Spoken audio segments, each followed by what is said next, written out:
Hello Internet, I'm Tim with the Weekly Wine Journal.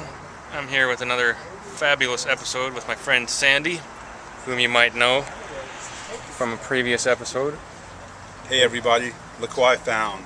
Brian Loring, Loring Wine Company, Pinot Noir extraordinaire, based in Lompoc, California. These are his wines. Thank you for pronouncing it correctly, by the way. I appreciate that. Not a problem. He does Pinot Noir in about 14 different bottlings, from Central Coast of California all the way on up to Oregon and everywhere in between. So I guess the most obvious question, Brian, is why Pinot Noir? Pinot Noir is the love, it's the passion, it's the grape that really got me going into wine. I think like everybody who started who lived in California it was Cabernet and Chardonnay. I worked in some wine shops when I was in high school and college, so those were the obvious first choice.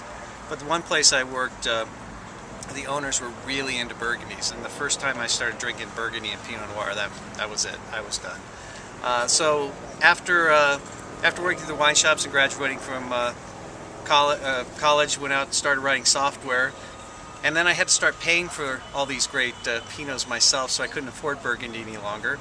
So I started to gravitate towards California, and in the early days of California Pinot, it was pretty brutal. It was there wasn't a lot going on, but then I found a few producers that I really respected and liked, like Calera and Chalon, and it kind of then set me along a path of trying to find the great California Pinot. I met a guy who owned a winery in Santa Maria, Norm Becco at Cottonwood Canyon, and we became friends because I really liked the Pinots he was doing. And he pretty much, I guess, got tired of me asking questions about how to make wine. He said, just take 2 weeks off from work and come hang out at the winery. So I did that in '97 and again in '98. And then in '99 I basically begged him to sell me 3 tons of Pinot Noir, and that was the start of Loring Wine Company. 150 cases of a Cottonwood Canyon Pinot. Then 2000 branched out, got some Gary's Vineyard and Clos Pepe Vineyard, which were unknown vineyards at the time. And the progression began from there. I started to get some internet play, some demand for the wines. Spectator found us, gave us some big reviews, and the demand just kept me going out searching for more vineyards. My sister started helping around 2001. And then was it around about 2000, 2001 that Wine Spectator gave, I think there was only 4 Pinot Noirs that... It was a review on the 2000 vintage where Jim Lobby pretty much said 2000 vintage California Pinot sucked, but there were like 4 wines that were good, and 2 of them were ours. So that was kind of helped propel us to the next level. And so by the time we reached 2005, we were up to about 5,000 cases at that point, and we were just doing so much work that my sister and I, we just couldn't keep the day jobs. So we both quit and went full-time wine. So now we're up to 14 single vineyards. As Sandy said, from as far north as Oregon all the way down through the Central Coast down to near Santa Barbara where our winery's at. So we make 14 different single vineyard Pinots each year, plus a couple of AVA designated blends. One of the sayings in wine is it's a good way to take a fortune and turn it into a small fortune. However, you didn't start with a fortune, is that right? No, we took a different path. It was probably one that was, I guess, pioneered by maybe Burt Williams, William Sellum, in the early days, where they came and bought fruit and then made wine at someone else's facility. So the investment was minimal. In fact, a lot of it was sweat equity that you put into at these other facilities to be able to use the equipment.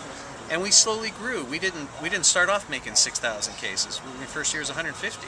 Then we went to 300, and basically kept the day jobs so we could help self-finance and put everything we made back into it.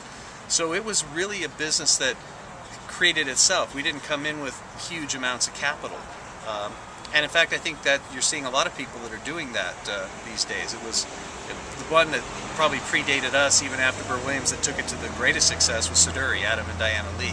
So if our winery and our business looks and has a feel of what Siduri does, it's on purpose. I mean, we blatantly copied them with their permission. They helped us.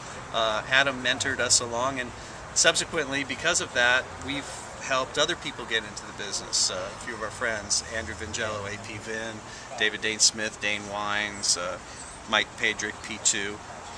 And so we all just kind of help each other. Excellent. Well, What do you say, Sandy? Should we start sipping this, and maybe Brian and you guys can describe what you're tasting here? Sure. First one in the glass is Shea Vineyard. Let me take a look at this. Out of Oregon. This is a way to get... Maybe I'll look at the glass here and see what the color is on that. The labels are, I mean, looking in here on some of the labels, they're a little odd. What we do each year is there's a background photo, black and white photo that relates to the vineyard, and there's a theme. So in 2008 vintage here, it was end posts of the rows in the vineyard where we get our fruit. We have the same acres, the same spot every year, and some of the vineyards, some of the photos actually show like there's a tag that says it's Loring, this is Loring's rows. Each year it's changed. In 2007 it was the front gates to the vineyards. We've had pictures of the vineyard, the picking crews the morning we picked, the vineyard tractors, the owners, the pets. Next year I think the 09s is going to be the vineyard barns or little houses at the vineyard.